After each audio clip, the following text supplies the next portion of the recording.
మన తప్పు ఉందా అలా? రెండోది ఏమడిగినా అసెంబ్లీ సాక్షిగా రేవంత్ రెడ్డి గారు మేము 100% రుణమాఫీ చేసినామని చెప్తా ఉన్నాడు. రుణమాఫీ చెయ్యలేదు. కేవలం నా హుజురాబాద్ నియోజకవర్గంలో 106 గ్రామ పంచాయతీలు 60 వార్డులు ఉంటాయి. ఈ 106 గ్రామ పంచాయతీలో రైతులకి కేవలం 50% మాత్రమే రుణమాఫీ అయింది. ఇంకా 50% రుణమాఫీ కాలేదు. మమ్మల్ని కిందికి పోతే రైతులు అడుగుతా ఉన్నారు, రైతు బంధు రైతు భరోసా వేస్తామన్నాడు, వేయలేదు. రైతు రుణమాఫీ చేయలేదు. మరి రెండు ఖచ్చితంగా చేయండి అని నేను మా హుజురాబాద్ నియోజకవర్గ రైతాంగాన్ని పక్షాన మరియు ఉమ్మడి కరీంనగర్ జిల్లా రైతుల పక్షాన తెలంగాణ రైతుల పక్షాన నేను అడిగింది ఏమైనా తప్పుందా ఇలా నేను అడుగుతా ఉన్నాను. అదేవిధంగా మా హుజురాబాద్ నియోజకవర్గంలో దళిత బంధు అనేది పైలట్ ప్రాజెక్ట్గా కేసీఆర్ గారు మొదలుపెట్టిండ్రు. సాచ్యురేషన్ మోడ్లో హుజురాబాద్లో ఇచ్చిండ్రు 18,500 కుటుంబాలకి. దీంట్లో డబ్బు మొత్తం కూడా బెనిఫిషరీస్ అకౌంట్లో క్రెడిట్ చేసిండ్రు.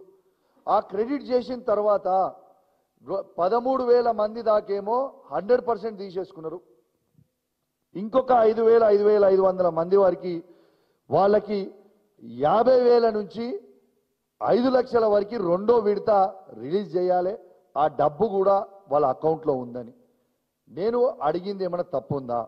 నేను ఇవి అడుగుతుంటే కాంగ్రెస్ పార్టీ శాసనసభ్యులు రన్నింగ్ కామెంటరీ చేస్తారు, ఇది వేదిక కాదు, ఇది అడగొద్దు అని.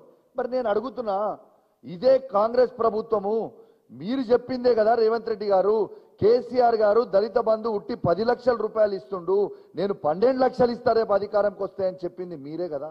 మరి ఇవి నేను అడుగుతుంటే మీకు మింగుడు పడతలేదా? ఇవన్నీ నేను అడుగుతున్నా కదా, నా మీద దాడి చేయాలి ఎట్లయినా అని ఒక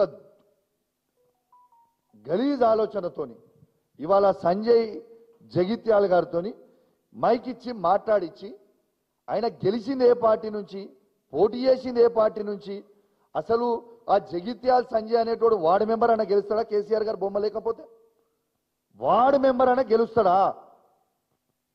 బరాబర్ ఆ సీటు కేసీఆర్ గారి బొమ్మ మీదనే, కేసీఆర్ గారి గుర్తు మీదనే జగిత్యాల్లో మేము గెలిచినాం.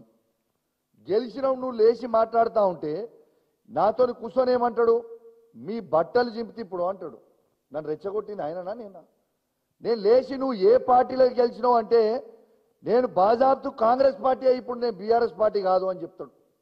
నేను గౌరవ స్పీకర్ గారిని కోరుతా ఉన్నాను, ఇవాళ ఒకసారి వీడియో చూసిన తర్వాత కూడా మొత్తం మీడియా ద్వారా స్పీకర్ గారు కూడా వీడియో చూపిస్తా, తర్వాత స్పీకర్ గారికి పోయి కూడా రిప్రజెంటేషన్ ఇస్తా, తప్పకుండా నేను ఇస్తా. ఒక్కసారి దయచేసి ఆ రెండో వీడియో మీరు ప్లే చేయాలమ్మా. ఏదైతే ఆయన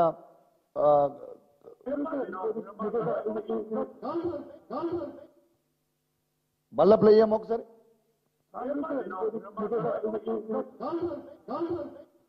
మీరు విన్నారు కదా, గెలిచింది బీఆర్ఎస్ పార్టీ బీఫామ్ మీద.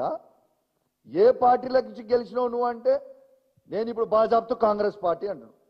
నేను స్పీకర్ గారికి కోరుతా ఉన్నాను, ఇంకా సిగ్గు లేకుండా పోయి నన్ను డిస్క్వాలిఫై చేయాలని పోయి కంప్లైంట్ ఇచ్చిందంట. నన్ను డిస్క్వాలిఫై చేయడానికి ఇదేమి నామినేటెడ్ పోస్టు ఇచ్చింది కాదు. హుజురాబాద్ నియోజకవర్గ ప్రజల గుండెల నుంచి ఓట్లేస్తే వాళ్ళ మనసు గెలిస్తే నేను ఎమ్మెల్యే అయినా. నేను ఏ పార్టీ మారలేదే, బాజాబ్తు కేసీఆర్ గారి బొమ్మ మీద గెలిచిన, బాజాబ్తు కేసీఆర్ గారితో అండగా నిల్చున్నా, బాజాబ్తు ప్రజల పక్షాన నిలబడి కొట్లాడుతా ఉన్నాను. ఇలా జగిత్యాల సంజయ్ లాగా బ్రోకర్ గాన్ లాగా పైసలకి నేను అమ్ముడు పోలే. పైసలకి అమ్ముడు పోయినోడివి నువ్వు. ఇలా పైసలకి అమ్ముడు పోయినోడు మారిన 10 మంది బీఆర్ఎస్ పార్టీ ఎమ్మెల్యేలు గెలిచి మారి కాంగ్రెస్ పార్టీలో చేరినోడు పైసలకు అమ్ముడు పోయిన వాళ్ళు, మేము కాదు కదా. ఇలా బాజాబ్తు డాక్టర్ సంజయ్ జగిత్యాల ఎమ్మెల్యే గారిని ఎట్టు పరిస్థితిలో స్పీకర్ గారు డిస్క్వాలిఫై చేయాలి.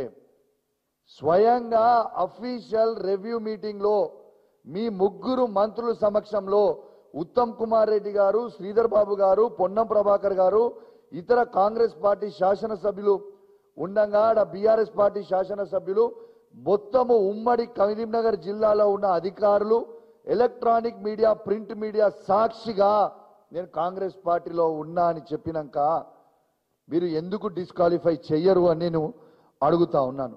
మళ్ళా దీని తర్వాత నన్ను అంటుండు ప్రశ్నించుర్రి అన్నాడు. ఎస్, నేను ప్రశ్నించిన, నాకు ప్రశ్నించమని చెప్పిన ఆదర్శం ఎవరు? రేవంత్ రెడ్డి గారు కదా. రేవంత్ రెడ్డి గారే చెప్పారు కదా, ఎవడైతే పార్టీ మారినో వాళ్ళని లేచి ప్రశ్నించాలి, వాళ్ళని రాళ్లతో కొట్టి చంపాలి అని చెప్పింది ఎవరు? ఇది రేవంత్ రెడ్డి గారు కాదా? ఒక్కసారి వినురి, అదొక్కసారి ప్లే చేయమ్మా. Third video Revanth Reddy garu. Congress party be form మీద గెలిచి రాజీనామా చేయకుండా పార్టీ ఫిరాయించిన వాళ్ళను రాళ్లలో ఊర్లలోకి వస్తే రాళ్లతో కొట్టండి అని చెప్పి నేను కాంగ్రెస్ పార్టీ కార్యకర్తలకు విజ్ఞప్తి చేస్తున్నా.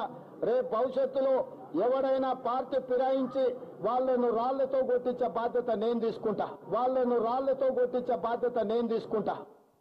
చూసిరు కదా, ఇక నన్ను లేచి నువ్వు ఎందుకు ప్రశ్నించినావు, నువ్వు ప్రశ్నించినావు, నువ్వు అడిగినావు, నేను కేసు పెడతా గుర్తా. అరే నువ్వే చెప్పినావు కదనే. నేను అది పోకుంటే ముందు యూట్యూబ్ చూస్తుంటే నాకు రేవంత్ రెడ్డి గారు చెప్పిందే నాకు గుర్తొచ్చింది. మరి నేను చేయలే కదా. రేవంత్ రెడ్డి గారు చెప్తేనే మా బీఫామ్ మీద గెలిచిన ఎమ్మెల్యేని రాళ్లతో కొట్టమని చెప్తే ఇంకా నయ్యం, నేను రాళ్లతో కొట్టలే, ఒకటి ప్రశ్నించిన.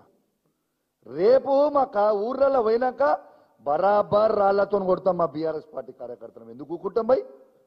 ఊకుంటామా? ఇవాళ ఒక్కసారి మీరు ఇది అంతా లైవ్గా చూడండి. ఇవాళ దీంతో పాటు ఇవాళ డాక్టర్ సంజయ్ జగిత్యాల ఎమ్మెల్యే గారు